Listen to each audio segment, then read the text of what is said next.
Hey everyone, welcome to the Revenge Career Podcast, episode 1, where we take your biggest job search nightmares and turn them into sweet revenge. My name's JT. And I'm Dani, and today's show theme is workplace sleaze. I'm loving this one. I want to thank you to everybody that's been sending in their stories, but this one, Dani and I think when we both saw it and we're like, yeah, this is what we need to kick off with because it's that good, which is awesome. So you got your Bills hat on. Tell me about the weekend. Good weekend. A good weekend. You crushed the Raiders, my husband's team. That was not good. Yeah. Thank goodness. Home opener in Buffalo is always a competitive game, though. But yes, the Bills did win. Thank goodness. My Monday would be a little sour, but I love it. Yeah, and I was pretty sick with the weather yesterday. At least it was like a nice fall but warm day. That was good. Given all the rain we've had, for anybody dialing in, we're in like the greater Boston area, and it's just been way too much rain this summer. So let's hope we have a nice long fall for sure. How about your weekend? It was good. Yeah, it's good. Pretty mellow. Always working, nice. doing TikToks, that kind of thing. All good. Anyways, really excited for this, right? It's time, folks. We have been talking about this for a while, Dani and I. We've been dreaming up the ultimate podcast for all of our followers out there. And we just realized that we needed to talk about the things that are happening and how you can turn it around and have some fun with it. So please make sure that you send in your stories because we love them. And we will protect the innocent. Don't worry. We're not going to reveal your names and all that good stuff. But before we get started on that, let's talk a little career cringe of the week. Dani and I each week are going to be sharing the cringiest thing that we came across related to career and kind of just talk about it. So Dani, I'm actually loving this one from you because I didn't know this was a thing, and I'm embarrassed as an HR person. I didn't realize how much of a thing it was until you showed it to me that this has been going on for a while. So give me the backstory. Yeah, so this is actually retrending, which is really interesting to me. So I'm curious of how people, out on the internet have found this topic and then now have retrended it back on Google search, which is awesome. But it's something to talk about because this boss in 2019 was in an article talking about how he uses his coffee cup test. So this coffee cup test is pretty exactly right. And so he would filter candidates after the interview by asking them if they would, or if the person that he was interviewing, if they would go and take it to the kitchen or clean the cup. And if they offered to do that, then he would note that and be like, "Ooh, this is definitely something I like, or I don't." And if they didn't, he'd be like, "I'm not even giving them the option to move forward in the interview." And so I found it cringy just because, as the title says, social media users playing mind games. But wait, stop. Like, what was his reason for not moving you forward? Because he thought it was rude, or like, where was his psychology there? It was kind of a little bit of everything. So there was the psychology of like, okay, you're not going to take initiative to like do the dirty work, I guess. And then, so like, you're going to not pick up the extra tasks, or you're not going to like do things around the office that, that are prompting that need to be done.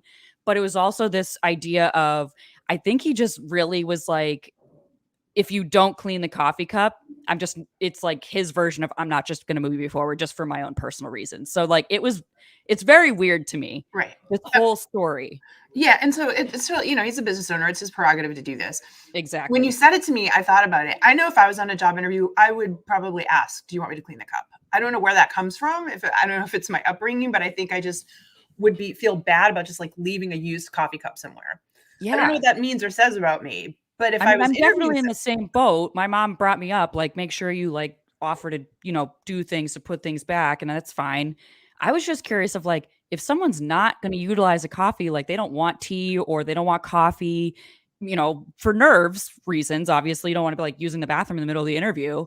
Yeah. What about those people? Does he just eliminate them? I don't know. Or what if you're so nervous in the interview, you just don't know what to do with it. So you think you should leave it there, right? Like you don't want to be over the top, how many of our members, I can just think of our community and like, oh my God, how many of our members would be like, I mean, I don't know what to do. Why would I didn't even think anything about the coffee cup. It was just on the table. Yeah, totally. Yeah. I know. I don't know. I just, the whole mind game thing is a little much to me, ask some decent interview questions for gosh sakes. Why does it have to be this way? On. Mm-hmm. There's so much to deal with on an interview already. And now you're going to you're just going to play this weird game with a coffee cup. Like, yeah, but now anytime you go on an interview, aren't you going to be like, why are you giving me that coffee? Yeah. what do you want me to do with it? You know, Right. As if we don't have enough anxiety. Now I have and to worry then, about coffee cups at interviews. or you're like, no, I need to clean this for you. They're like, no, we got it. No, I need to clean this for you. Like you could totally No, I will backfire. do it. I love it. Yeah. Well, I thought that was a really good one.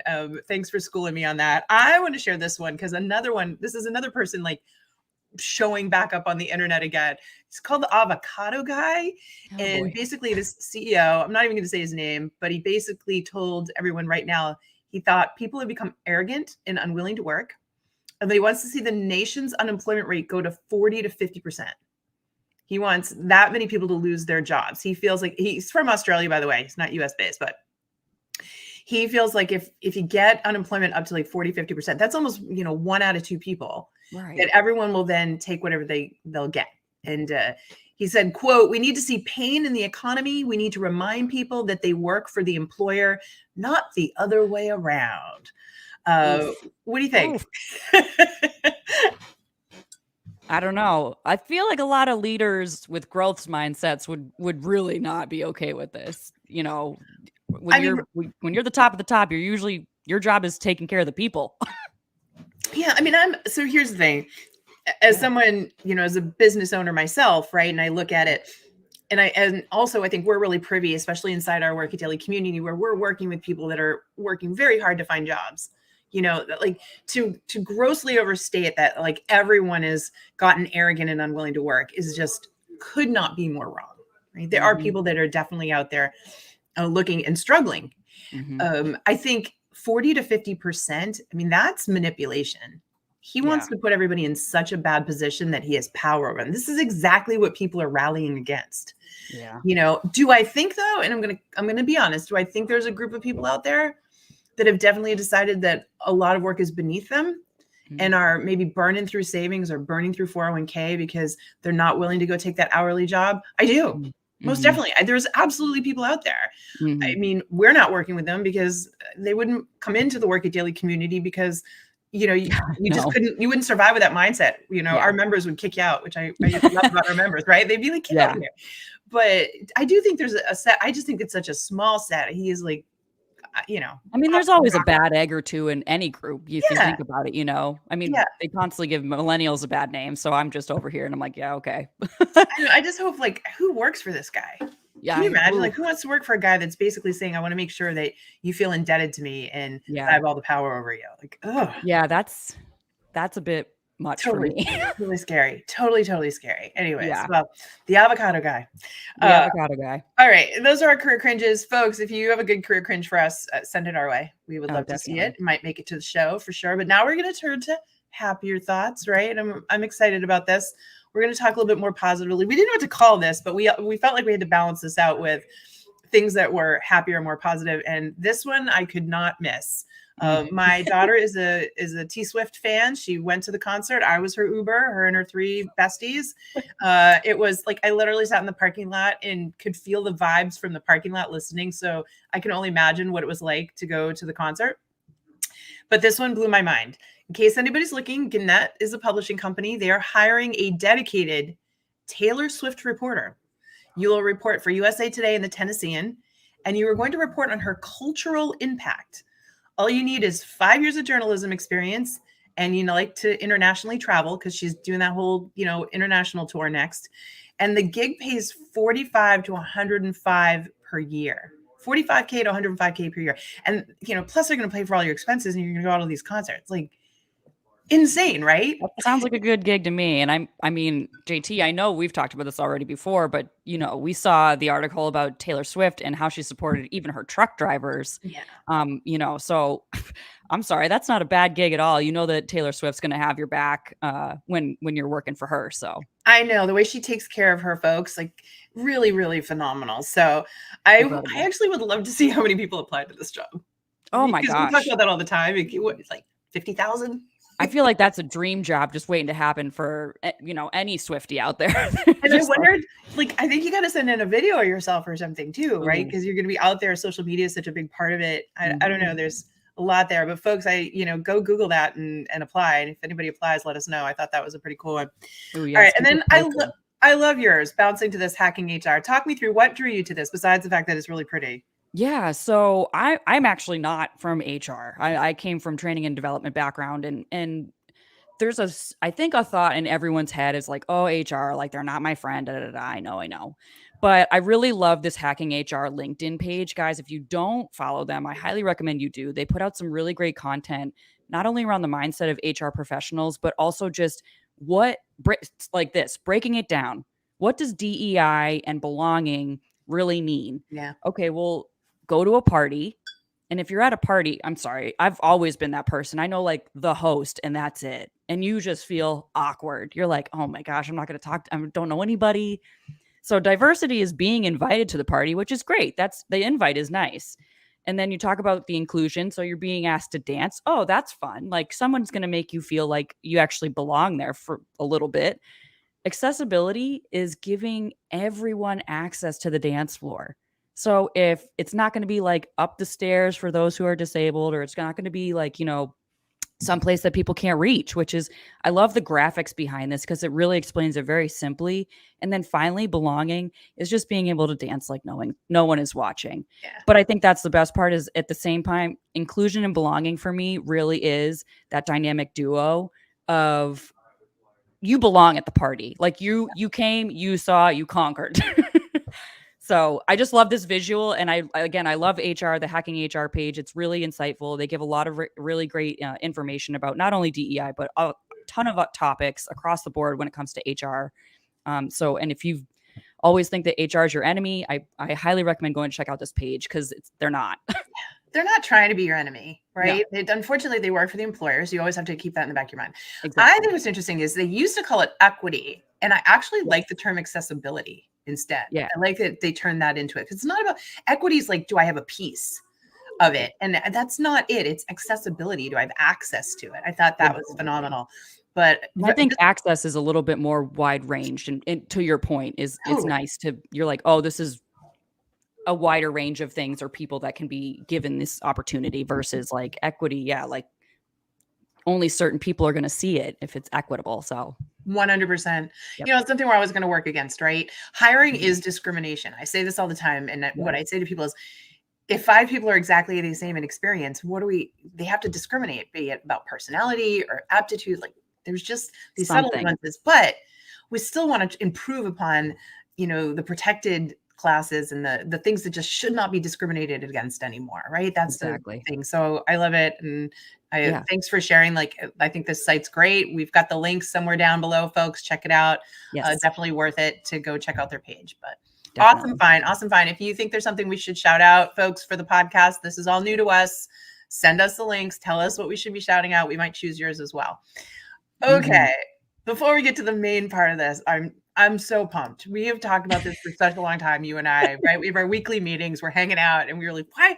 We would just talk like this and say it needs to be a podcast. So Mhm. this revenge career episode, I like couldn't have asked for a better one to come in. When we came in the format, I remember messaging you Oh, it going, was so "Did you good. see it? Did you see it?" Ye Because people can't make this stuff up. Like, you can't have No. that level of detail and it Mm-mm. not be made up. But like No. before you read it to everyone, like what was your like first reaction? Like just a couple of words that went through your head when you read this. Oh my god. I was blown away. Like, you read the story and you're like, "Okay, like, not that bad," and then she just starts giving the dirt, and I'm just like, I was stunned. Like, I was almost like, "I would not know how to work here." Me neither. I just seriously would not know how to. And here I Mm-mm. am, like a veteran like this. It caught me off guard, but I Yeah. can't wait. You're going to read it to everybody, and then we're going to talk about it. And folks, we just want to explain one of our big things is we want to talk about your MOA. Think when you want to turn a really crummy situation into sweet revenge, because that's the best way to get ahead. It's to take Mhm. something crummy and turn it into something amazing. In my experience, there's always somewhere in the story an MOA, which stands for moment of accountability. And this is that moment where we can look back and say, probably should have done something different there. Doesn't mean you Yeah. did anything wrong.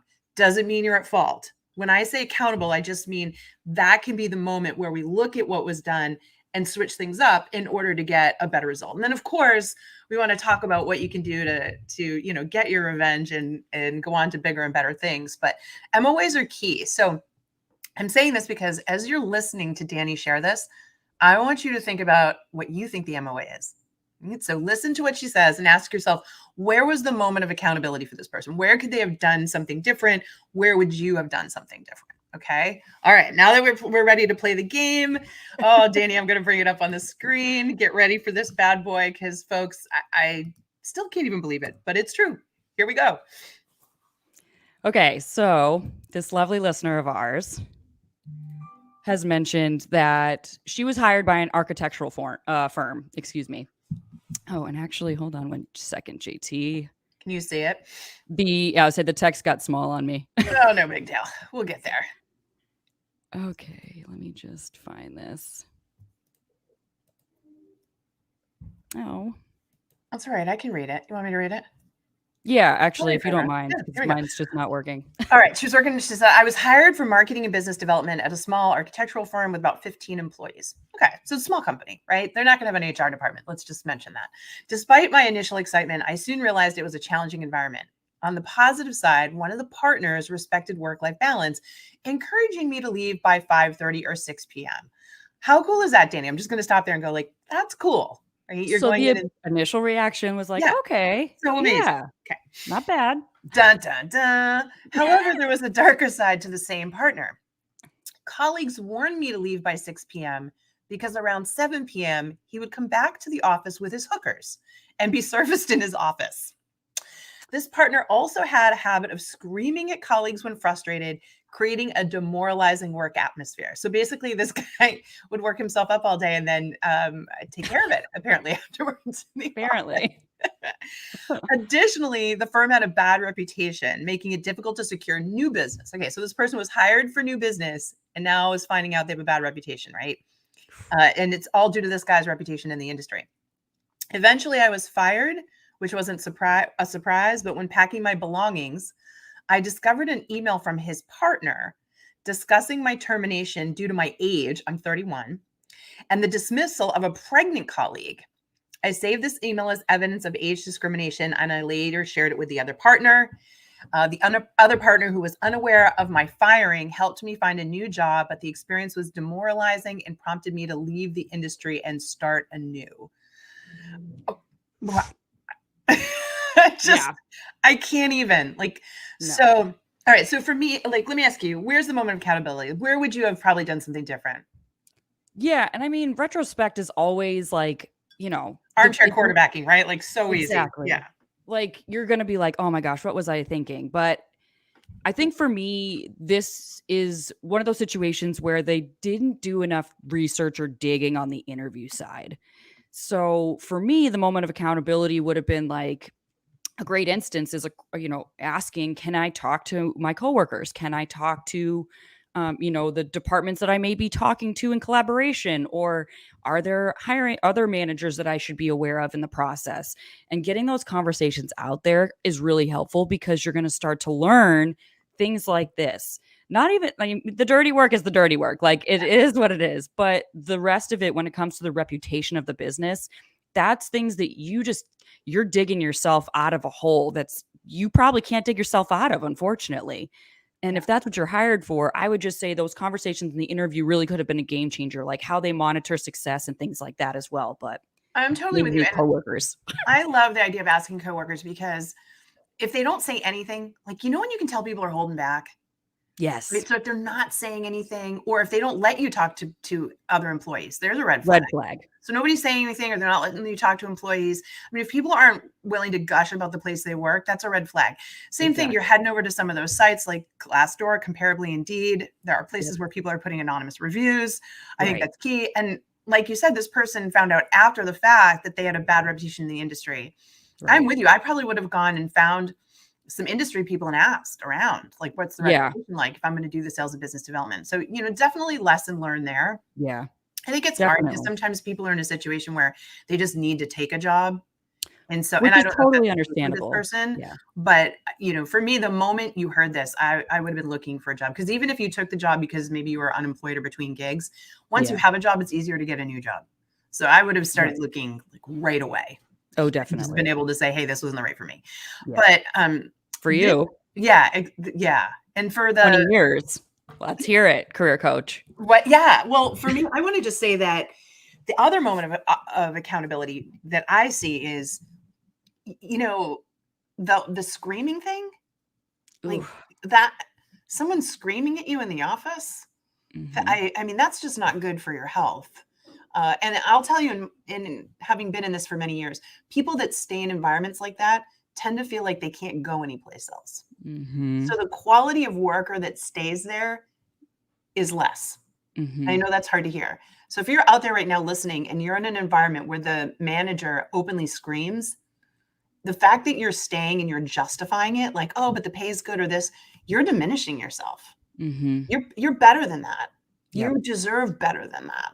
You deserve sweet revenge. You totally do. Like it just, and we've seen it. People come into work at daily, and we're Oh, literally yeah. working them through the depression and the trauma of an Yeah. experience.